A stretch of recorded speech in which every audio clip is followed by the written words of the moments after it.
اندر فرمایا کل نفس ذائقۃ الموت کہ اللہ رب العالمین نے فرما دیا، واضح طور سے فرما دیا کہ ہر نفس کو چاہے کوئی بھی ہو، چاہے مسلمان ہو یا غیر مسلم ہو، چاہے یہودی ہو یا نصرانی ہو، چاہے مجوسی ہو یا آتش پرست ہو، چاہے کسی مذہب کو ماننے والا ہو یا کسی مذہب کو نہ ماننے والا ہو، چاہے کسی مکتب فکر سے تعلق رکھتا ہو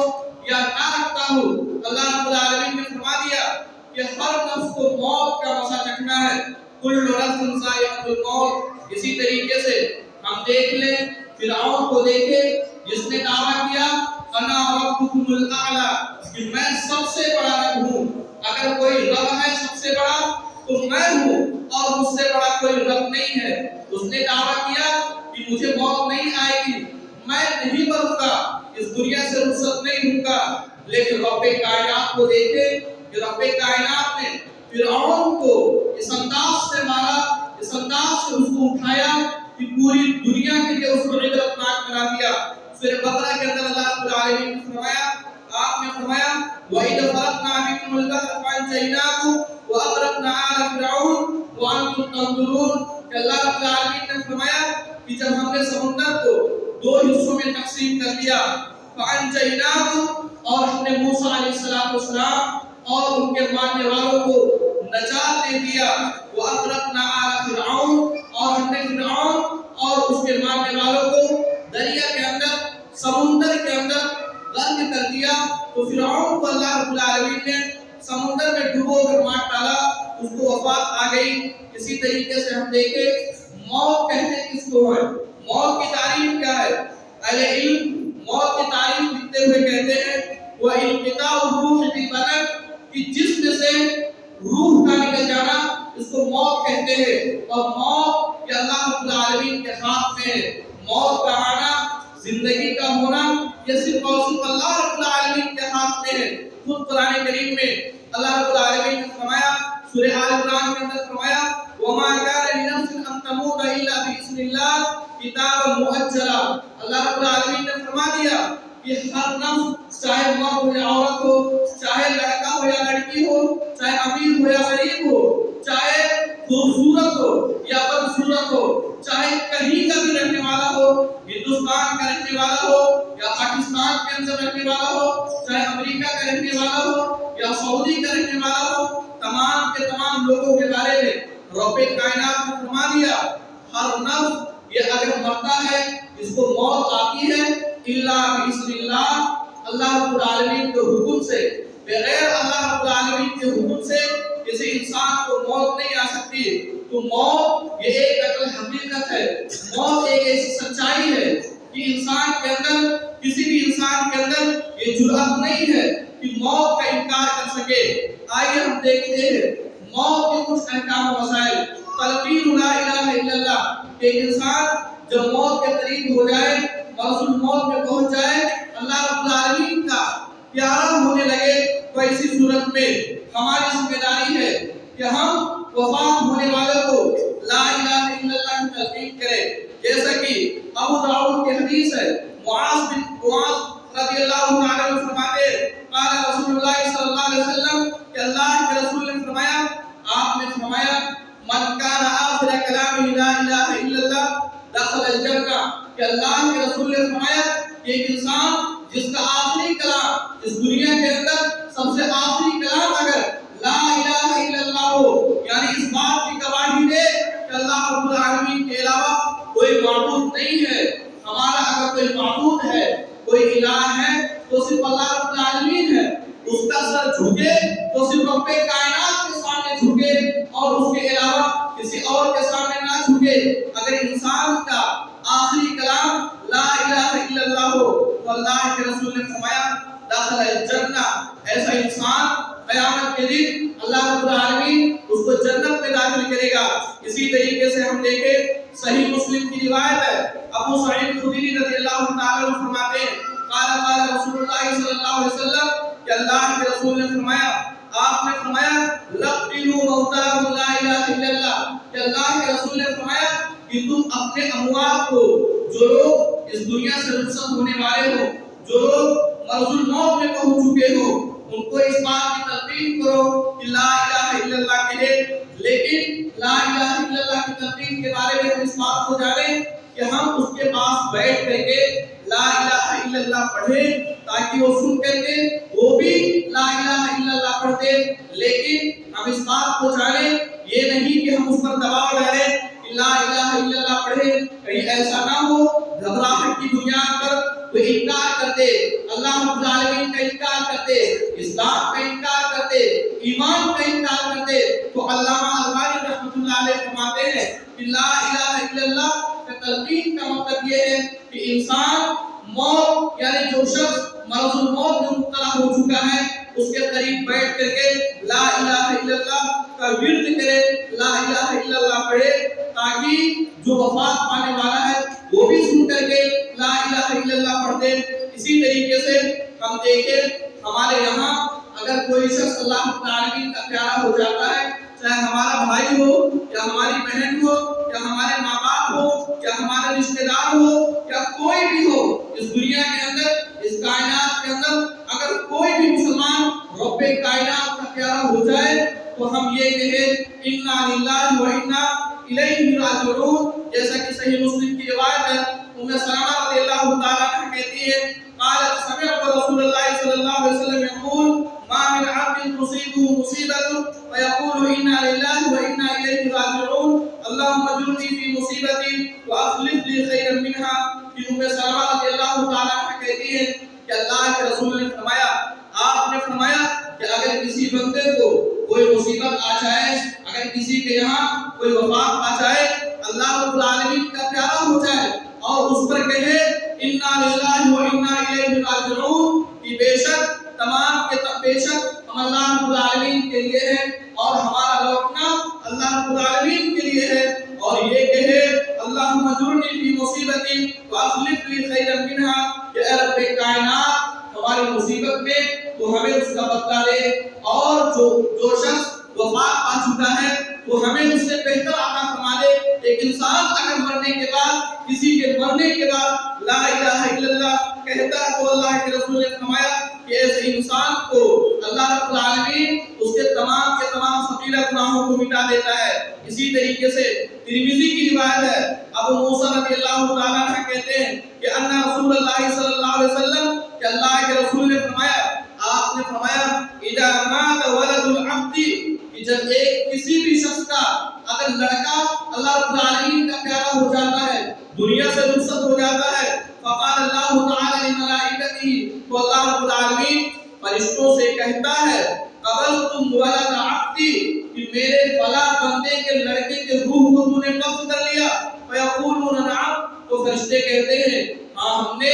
روح کو قبض کر لیا۔ اس کے بعد رب کائنات فرماتا ہے کہ میرے بندے نے کیا کہا، تو فرشتے کہتے ہیں حمیدک واسترجع، کہ اس نے تیری تعریف کی اور اس نے کہا انا للہ و انا الیہ راجعون، فیقول اللہ تعالی، تو اللہ رب العالمین فرماتے ہیں رب کائنات فرماتے ہیں کہ لعبدی بیتا فی الجنہ، کہ میرے اس بندے کے لیے جنت میں ایک گھر بنا دو۔ تو اسی طریقے سے ہم دیکھیں کہ اگر ہمارے یہاں کسی کا انتقال ہو جائے، اگر ہمارے یہاں ہمارے گھر میں ہمارے رشتہ دار میں اگر کسی کا بھی انتقال ہو جائے اور اگر ہم اس پر صبر کرتے ہیں انا للہ و انا الیہ راجعون پڑھتے ہیں، تو اللہ رب العالمین اس کے بدلے میں جنت میں ہمارے لیے ایک گھر تیار کرتا ہے، لیکن کب؟ جب ہم صبر کریں اور اللہ رب العالمین سے دعائیں کریں۔ اسی طریقے سے میت کے بارے میں تیسری چیز ہمیں جانیں کہ علی الموت نوحہ، کہ میت پر نوحہ کرنا۔ اگر ہمارے یہاں ہمارے خاندان میں اگر کوئی انسان وفات پا جائے، اللہ رب العالمین کا پیارا ہو جائے، تو نوحہ کرنا، اس پر چیخنا چلانا، ہمارا اسلام اس پر کیا کہتا ہے؟ ہم دیکھیں صحیح بخاری اور مسلم دونوں کی روایت ہے، ابن عمر رضی اللہ تعالیٰ عنہ کہتے ہیں فرماتے ہیں کہ ان رسول اللہ صلی اللہ علیہ وسلم آج سعد بن عبادہ، کہ اللہ کے نبی صلی اللہ علیہ وسلم سعد بن عبادہ رضی اللہ تعالیٰ عنہ کی عیادت کے لیے جاتے ہیں، اور بابا کا رسول اللہ صلی اللہ علیہ وسلم فلما رأى القوم بكاء رسول الله صلی اللہ علیہ وسلم بكوا فقال الا تسمعون ان الله لا يعذب بدم العين ولا بحزن القلب ولكن يعذب بهذا جب سعد بن عبادہ رضی اللہ تعالیٰ عنہ کی عیادت کے لیے جاتے ہیں تو رونے لگتے ہیں. جب صحابہ کرام دیکھتے ہیں کہ اللہ کے نبی صلی اللہ علیہ وسلم رونے لگے تو صحابہ کرام بھی رونے لگتے ہیں. تو اس موقع سے اللہ کے رسول نے فرمایا آپ نے فرمایا کہ بے شک اللہ رب العالمین آنکھوں کی آنسو سے یا دل کے غمگین ہونے سے عذاب نہیں دیتا, میت کو عذاب نہیں دیتا, لیکن اس بات کو جان لو کہ ایک انسان ولکن یعذب بہذا, لیکن اس وجہ سے اللہ رب العالمین عذاب دیتا ہے. اس کی تفسیر میں علامہ ابن تیمیہ رحمۃ اللہ علیہ لکھتے ہیں کہ بہذا کی تفسیر یہ ہے کہ انسان بہت تیز آواز کے ساتھ روئے,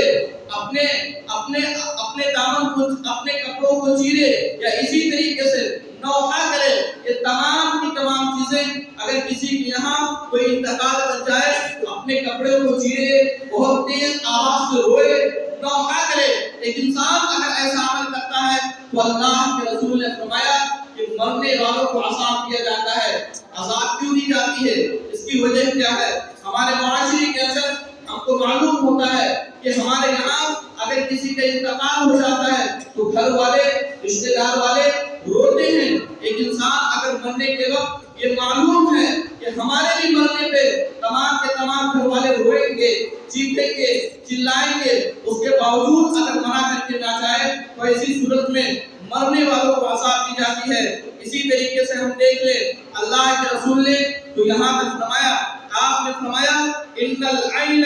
تدمع والقلب یحزن, کہ آنکھوں کا آنسو آ جانا اور دل کا غمگین ہونا یہ ایک فطری چیز ہے. انسان کا اس پر کنٹرول نہیں ہے. کوئی بھی انسان ہو, کسی کے یہاں کوئی شخص وفات پا جائے, دل کا غمگین ہو جانا, آنکھوں کا آنسو آ جانا, اس میں کوئی حرج کی بات نہیں ہے. لیکن اللہ کے رسول نے فرمایا ولا نقول الا ما یرضی ربنا, ہم یہ نہیں کہتے, اسی چیز کو کہتے ہیں جس سے ہمارا رب راضی ہو, یعنی ہم صبر کریں اور اللہ رب العالمین سے دعائیں کریں. ہمارے آخری نبی اکرم صلی اللہ علیہ وسلم جب ان کے بیٹے دنیا سے وفات پا گئے, رب کریم سے جا ملے تو ہمارے آخری نبی اکرم صلی اللہ علیہ وسلم کے آنکھوں میں بھی آنسو آ گئے, ان کا بھی دل غمگین ہو گیا. تو یہ ایک فطری چیز ہے. ہماری ذمہ داری ہوتی ہے کہ ہم صبر کریں اور اللہ رب العالمین سے دعائیں کریں. اسی طریقے سے اگر کسی کا انتقال ہو جائے, کوئی شخص رب کائنات کا پیارا ہو جائے, تو ایسی صورت میں ہماری ذمہ داری ہوتی ہے کہ ہم اس کے نماز جنازہ میں شریک ہو اور اس کی تکفین میں شریک ہو. اس کا ثواب کیا ہے؟ ہم دیکھیں صحیح بخاری اور مسلم دونوں کی روایت ہے. ابو ہریرہ رضی اللہ تعالی عنہ فرماتے ہیں کہ قال رسول اللہ صلی اللہ علیہ وسلم, کہ اللہ کے رسول نے فرمایا, آپ نے فرمایا من شہد الجنازہ حتی یصلی علیہ فلہ قیرات ومن شہدها حتی تدفن فلہ قیراتان قیل ومن قیراتان قال مثل الجبلین العظیمین. کہ اللہ کے رسول نے فرمایا, آپ نے فرمایا کہ ایک انسان اگر کسی کے نماز جنازہ میں شریک ہوتا ہے, کسی مسلمان کے نماز جنازہ میں شریک ہوتا ہے اور اس کا نماز جنازہ ادا کر لیتا ہے, تو اللہ کے رسول نے فرمایا کہ اس کو ایک قیراط ثواب عطا کیا جاتا ہے, ایک قیراط ثواب ملتا ہے. اور اگر اس کے نماز جنازے میں شریک ہو کر کے اس کی تکفین میں بھی شریک ہوتا ہے تو اللہ کے رسول نے فرمایا کہ اس کو 2 قیراط ثواب ملتا ہے. صحابہ کرام سوال کرتے ہیں کہ اللہ کے رسول یہ قیراط کیا چیز ہے؟ تو آپ نے فرمایا کہ 2 عظیم پہاڑوں کے معنی, اور بعض روایت کے اندر ملتا ہے کہ اللہ کے رسول نے فرمایا احد پہاڑ کے برابر ایک قیراط ثواب ہے. ہم سوچ بھی نہیں سکتے, ہم تصور بھی نہیں کر سکتے کہ اگر ہم کسی کے نماز جنازے میں شریک ہوتے ہیں, اس کی تکفین میں شریک ہوتے ہیں, تو اللہ رب العالمین رب کائنات ہم کو کتنا زیادہ ثواب عطا کرتا ہے. تو ہماری ذمہ داری ہے کہ اگر ہمارے یہاں کوئی انسان وفات پا جائے, رب کریم کا پیارا ہو جائے, تو ایسی صورت میں ہماری ذمہ داری ہے کہ ہم اس کے نماز جنازہ میں شریک ہوں اور اس کی تکفین میں شریک ہو. اور اگر ایسا ہوگا تو اس بات کو ہم جان لیں کہ اگر ہم کسی کے نماز جنازہ میں شریک ہوں گے, کسی کی تکفین میں شریک ہوں گے, تو کل ہم بھی رب کریم کے پیارے ہوں گے, کل ہم کو بھی مرنا ہے. تو ایسی صورت میں اگر آج ہم کسی کے نماز جنازے میں شریک ہوتے ہیں تو کل جب ہماری باری ہوگی تو یہی مسلمان ہمارے بھی نماز جنازے میں شریک ہوں گے اور ہماری ذمہ داری ہوتی ہے کہ ہم ان چیزوں کا پاس و لحاظ کریں۔ اسی طریقے سے ہم دیکھ لیں نماز جنازہ کے بارے میں عورتوں کو دور رکھا جائے، عورتوں کو مردوں کے ساتھ چلنے کے سلسلے میں دور رکھا جائے، عورت کو اس بات کی تلقین کی جائے کہ نماز جنازہ میں نہ شریک ہو یا اسی طریقے سے تدفین میں نہ شریک ہو، جیسا کہ بخاری اور مسلم دونوں کی روایت ہے۔ ام عطیہ رضی اللہ تعالیٰ عنہ فرماتی ہیں کہ قالت نہینا عن اتباع الجنائز ولم يعظم، کہ ام عطیہ رضی اللہ تعالیٰ عنہ کہتی ہیں کہ اللہ کے نبی صلی اللہ علیہ وسلم ہم کو منع کرتے تھے، اس بات سے منع کرتے تھے کہ ہم نماز جنازہ کی اتباع نہ کریں، یعنی کہ نماز جنازہ کو گھر سے لے جایا جائے تو جس طریقے سے مرد حضرات ایک میت کو لے کر جاتے ہیں، اپنے کندھوں پر لے کر جاتے ہیں، ہم مردوں کے ساتھ چل کر کے اس کے نماز جنازے میں نہ شریک ہو اور اس کی تدفین میں نہ شریک ہو، ولم يعظم۔ لیکن ام عطیہ رضی اللہ تعالیٰ عنہ فرماتی ہیں کہ اللہ کے رسول صلی اللہ علیہ وسلم نے اس سلسلے میں شدید بہت زیادہ ہم کو اس سلسلے میں بہت ہی زیادہ تشدد نہیں کیا، تو اس سے یہ ثابت ہوتا ہے، اس حدیث سے یہ معلوم کہ ہماری ذمہ داری ہے کہ ہم عورتوں کو نماز جنازہ سے اور اس کی تدفین سے دور رکھیں۔ اس کی وجہ کیا ہے؟ اس کی پہلی وجہ یہ ہے کہ مردوں کے اختلاف نہ ہو، کہ عورتوں کا مردوں سے اختلاف نہ ہو، اور دوسری وجہ یہ ہے کہ عورتوں کا دل یہ کمزور ہوتا ہے، کہیں ایسی صورت میں کسی انداز کا کوئی حادثہ پیش نہ آ جائے، لہذا عورتوں کو نماز جنازہ اور اس کی تدفین سے دور رکھا جائے۔ لیکن اگر کوئی ایسی نوبت آ جائے جہاں پہ عورت کو تدفین میں جانا، وہاں پہ اس کے اور چیزوں کو دیکھنا، وہ ایسی صورت میں جا سکتی ہے، اس میں کوئی حرج کی بات نہیں ہے۔ اسی طریقے سے ہماری ذمہ داری ہے کہ اگر ہمارے یہاں کوئی انسان وفات پا جائے، رب کریم کا پیارا ہو جائے، تو ایسی صورت میں کتنے لوگ اس کے نماز جنازے میں شریک ہو۔ اس سلسلے میں ہمارا اسلام کیا کہتا ہے؟ صحیح مسلم کی روایت ہے، اما عائشہ رضی اللہ تعالیٰ عنہ فرماتی ہیں کہ قالت کہتی ہیں قال رسول اللہ صلی اللہ علیہ وسلم ما من میت یصلی علیہ امت من المسلمین یبلغون مئتا کلهم یشفعون له الا شفعوا فیہ، کہ اما عائشہ رضی اللہ تعالیٰ عنہ فرماتی ہیں کہ اللہ کے رسول نے فرمایا، آپ نے فرمایا ایک انسان جو رب کریم کا وفات پا جائے، جو رب کریم کے یہاں چلا جائے، جو اس دنیا سے رخصت ہو جائے، اگر اس کے نماز جنازہ میں 100 مسلمان ایمان والے اگر اس کے نماز جنازہ میں شرکت کرتے ہیں اور اس کے لیے اللہ رب العالمین سے شفاعت کرتے ہیں، تو اللہ رب العالمین ان کی شفاعت کو قبول کر کے میت کو اس کے گناہوں کو معاف کر دیتا ہے۔ تو اگر کسی کے نماز جنازہ ہو، اسی طریقے سے صحیح مسلم کی روایت ہے، ایک دوسری روایت ابن عباس رضی اللہ تعالیٰ عنہ فرماتے ہیں کہ ما من رجل مسلم يموت فيقول على جنازته 40 رجلا لا يشركون بالله شيئا الا شفعهم الله فيه، کہ ابن عباس رضی اللہ تعالیٰ عنہ فرماتے ہیں کہ ایک مسلمان جو اللہ رب العالمین کا پیارا ہو جائے، دنیا سے رخصت ہو جائے، اگر اس کے نماز جنازہ میں 40 ایسے افراد شریک ہوتے ہیں، شرکت کرتے ہیں، لا یشرکون باللہ، وہ اللہ رب العالمین کے ساتھ شرک نہیں کرتے، اگر عبادت کرتے ہیں تو صرف رب کائنات کی عبادت کرتے ہیں، جس کا یہ ایمان و اعتقاد ہے کہ ہمارا رب صرف اللہ رب العالمین ہے۔ ہم کو کس نے پیدا کیا؟ اللہ رب العالمین نے پیدا کیا۔ آپ کو کس نے پیدا کیا؟ آپ کو اللہ رب العالمین نے پیدا کیا۔ ہمارے ماں باپ کو، آپ کے ماں باپ کو، زمین و آسمان کو، اسی طریقے سے چاند اور سورج کو، اور جو بھی چیزیں اس کائنات کے اندر ہے، تمام کی تمام چیزوں کو پیدا کرنے والا صرف اور صرف رب کائنات ہے۔ اگر وہ اس کا یہ اعتقاد و ایمان ہے کہ صرف اللہ کی عبادت کرتا ہو، اگر دعائیں کرتا ہے تو صرف اللہ رب العالمین سے کرتا ہے، اگر اولاد طلب کرتا ہے تو صرف اللہ رب العالمین سے کرتا ہے، اگر توبہ استغفار کرتا ہے تو صرف اللہ رب العالمین سے کرتا ہے۔ اگر کوئی ایسا ایمان والا، ایسا مسلمان 40 مسلمان اس کے نماز جنازے میں شریک ہوتے ہیں تو اللہ کے رسول نے فرمایا الا شفعه اللہ فی، اگر اس کے لیے میت کے لیے شفاعت کرتے ہیں تو اللہ رب العالمین ان کی شفاعت کو قبول کرتا ہے۔ تو ان احادیث سے پتہ چلا کہ اگر کسی کے یہاں اگر کوئی انسان دنیا سے رخصت ہو جائے، اگر اس کے نماز جنازہ میں 40 مسلمان حقیقی مسلمان ایمان والے توحید والے شریک ہوتے ہیں تو اس کے لیے کافی ہے۔ لیکن جتنے زیادہ لوگ شریک ہوں گے، جتنے زیادہ مسلمان شریک ہوں گے میت میں، اس کے لیے اتنا ہی زیادہ فائدہ ہوگا۔ اللہ رب العالمین اس کے درجات کو اتنا ہی زیادہ بلند کرے گا۔ لیکن ہم اس بات کو جانیں کہ اگر وہ مسلمان شریک ہوتا ہے جو اللہ کی عبادت کے ساتھ غیر اللہ کو شریک ٹھہراتا ہے، جو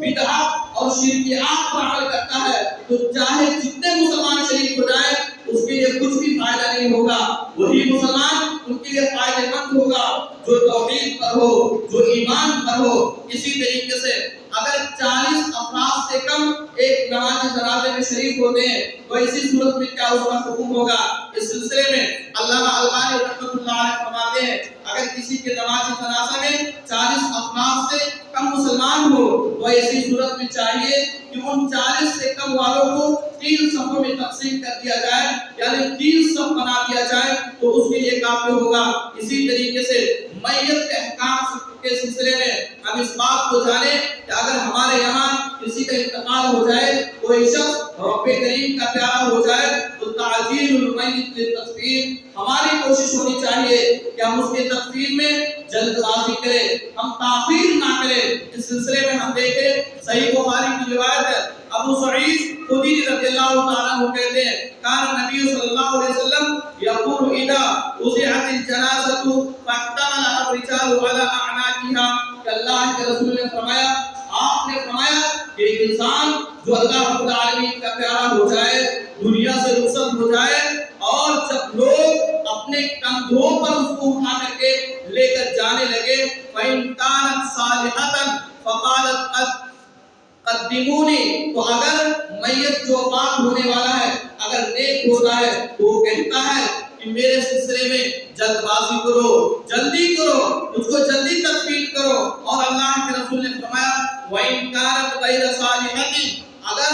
مرنے والا غیر صالح ہوتا ہے، اچھا انسان نہیں ہوتا ہے، وہ اس دنیا کے اندر کتاب اللہ اور سنت رسول کے مطابق زندگی نہیں گزارا، جو اللہ اس کے رسول کی نافرمانی کیا، تو کیا کہتا ہے؟ اللہ کے رسول نے فرمایا قالت لأهلها یا ویلها أين تضحكون بها، وہ کہتا ہے اپنے گھر والوں سے ہائے تم مجھ کو کہاں پہ لے کے جا رہے ہو؟ اور اللہ کے رسول نے فرمایا يسمع صوتها كل شيء الا الانسان ولو سمع الانسان لصعق، آپ نے فرمایا وہ جو اس بات کو کہتا ہے کہ میرے سلسلے میں جلد بازی کرو، اس کو تعبیر نہ کرو، یا اسی طریقے سے جو انسان غیر صالح ہوتا ہے وہ کہتا ہے کہ ہلاکت ہو، مجھ کو کہاں لے کر جا رہے ہو؟ اللہ کے رسول نے فرمایا اس آواز کو انسان اور جنات کے علاوہ تمام کے تمام لوگ سنتے ہیں، اور اللہ کے رسول نے تو یہاں تک فرمایا کہ اگر ایک انسان اس آواز کو سن لے تو بے ہوش ہو جائے گا۔ لہذا اس سے ثابت ہوتا ہے کہ اگر ہمارے یہاں کوئی انسان وفات پا جائے، رب کریم کا پیارا ہو جائے، تو ایسی صورت میں بغیر معقول اور شرعی عذر کے ہم میت کے سلسلے میں تاخیر نہ کریں۔ ہماری یہ ذمہ داری ہوتی ہے کہ میت کے سلسلے میں ہم تعجیل کریں، جلد بازی کریں، تو اللہ رب العالمین کیا ہے ہم اللہ رب العالمین کے حوالے کر دے۔ اسی طریقے سے اس حدیث سے یہ ثابت ہوتا ہے کہ اس حدیث کے اندر اللہ کے رسول نے فرمایا کہ مردہ جو انسان وفات پا جاتا ہے وہ کہتا ہے کہ میرے سلسلے میں جلد بازی کرو۔ اس سلسلے میں علامہ البانی رحمۃ اللہ علیہ فرماتے ہیں کہ میت کا بولنا یہ اللہ رب العالمین کا اس کا علم اللہ رب العالمین کے پاس ہے۔ اللہ رب العالمین جس کو چاہتا ہے جب چاہتا ہے اس کو قوت دے سکتا ہے، وہ بول سکتا ہے، لیکن وہ کس انداز سے بولتا ہے اس کا علم اللہ رب العالمین کے پاس ہے۔ لہذا ان احادیث کا دلیل بنا کر کے میت کا عام گفتگو کرنا یا عام گفتگو کا سننا یا اسی طریقے سے دنیا والوں کی ضرورت کو پوری کرنا، ان احادیث سے ثابت کرنا یہ چیز صحیح اور درست نہیں ہے۔ ہم اس بات کو جانیں کہ میت اگر بولتا ہے تو اسی بات کو بولتا ہے جس کا حکم اللہ رب العالمین نے دیا ہے. وہ ہماری باتوں کو نہیں سن سکتا، ہم جو کہیں ہماری باتوں کو نہیں سن سکتا. اگر ہم اس سے کسی انداز میں فریاد کریں تو مردہ ہماری فریاد کو نہیں سن سکتا. ہمارے لیے رب کائنات سے بخشش کی طلب نہیں کر سکتا. لہذا قبروں پہ جانا، قبروں کا چوراگن کرنا، قبروں کا طواف کرنا، قبروں پہ جا کر اولاد طلب کرنا، وہاں پہ چادریں چڑھانا، وہاں پہ فاتحہ کرنا اور کس انداز سے بدعات و خرافات کو انجام دینا، یہ تمام کی تمام چیزیں احادیث سے ثابت نہیں ہے. ہماری ذمہ داری ہے کہ ہم ان چیزوں سے بچے، ہم کتاب اللہ اور سنت رسول کی طرف مائل ہو. ہم کتاب اللہ اور سنت رسول کو منہج صحابہ کے مطابق سمجھے. اسی طریقے سے ہماری ذمہ داری ہوتی ہے کہ اگر ہمارے یہاں کوئی انسان وفات پا جائے، اللہ رب العالمین کا پیارا ہو جائے، تو ہم اس بات کو جانیں کہ جب ہم اس کی تدفین کے لیے جائیں تو ہم وہاں پہ اس کے لیے دعائیں کریں، اس کی استغفار کے لیے دعائیں کریں. جیسا کہ ابو داؤد کی حدیث ہے، عثمان بن عفان رضی اللہ تعالیٰ عنہ کہتے ہیں کان النبی صلی اللہ علیہ وسلم اذا فرغ من دفن المیت وقف علیہ وقال استغفروا لاخیکم واسألوا له التثبیت فإنه الآن يسأل. کہ عثمان بن عفان رضی اللہ تعالیٰ عنہ کہتے ہیں کہ اللہ کے رسول صلی اللہ علیہ وسلم جب کسی کے جنازے میں شریک ہوتے تھے اور جب تدفین سے فارغ ہوتے تھے، وقف علیہ، تو اللہ کے نبی صلی اللہ علیہ وسلم وہاں پہ کھڑے ہوتے تھے، وہاں پہ وقوف اختیار کرتے تھے اور کہتے تھے، اپنے ساتھیوں سے کہتے تھے، صحابہ اکرام سے کہتے تھے، استغفروا لاخیکم، کہ اپنے اس بھائی کے لیے جو اللہ رب العالمین کا پیارا ہو چکا ہے، جو قبر کے اندر جا چکا ہے، اپنے اس بھائی کے لیے استغفار کرو، اس کے لیے بخشش طلب کرو. واسألوا له التثبیت، اور اس کے ثابت قدم رہنے کے لیے اللہ رب العالمین سے سوال کرو. فإنه الآن يسأل، کیونکہ ابھی تمہارا بھائی جو قبر میں تدفین ہو چکا ہے، ابھی اس سے سوال کیا جائے گا. تو اس سلسلے میں ہماری ذمہ داری ہوتی ہے کہ اگر ہم کسی کے تدفین میں شریک ہو تو مٹی دینے کے بعد ہم وہاں پہ ٹھہرے، اس کے لیے دعائیں کریں، اس کے ثابت قدم رہنے کے لیے دعائیں کریں. اور علامہ البانی رحمۃ اللہ علیہ نے یہاں تک کا اسی حدیث کو دلیل بنا کے انہوں نے کہا کہ میت کے سلسلے میں استغفار کرنا، قبر پہ جا کر کے میت کے سلسلے میں استغفار کرنا، اس کے گناہوں کی بخشش طلب کرنا، یہ چیز صحیح اور درست ہے. اسی لیے ہم جب بھی قبر والوں کے پاس جائیں، ہم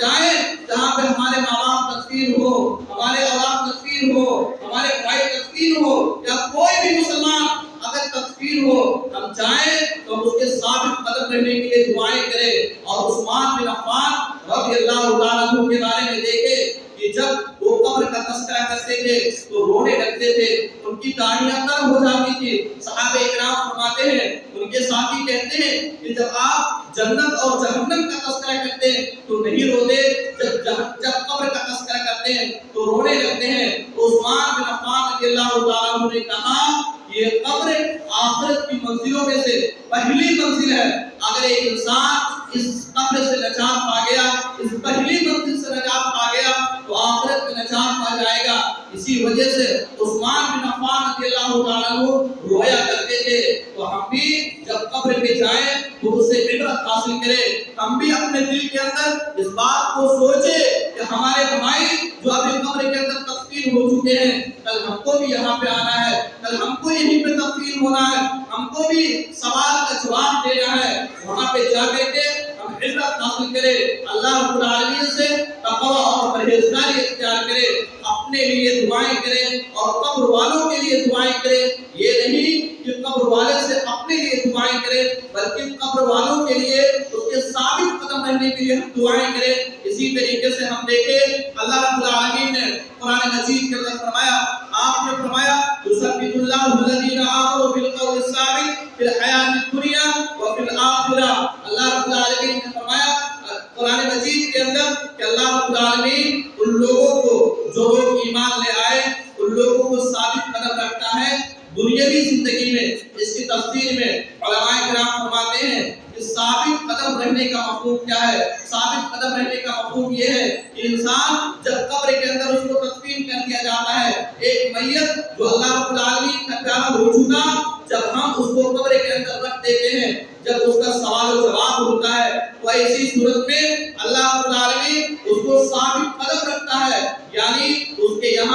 کسی انداز کا کوئی غم نہیں ہوتا، اس کے یہاں کسی انداز کی کوئی وحشت نہیں ہوتی، گھبراہٹ نہیں ہوتا.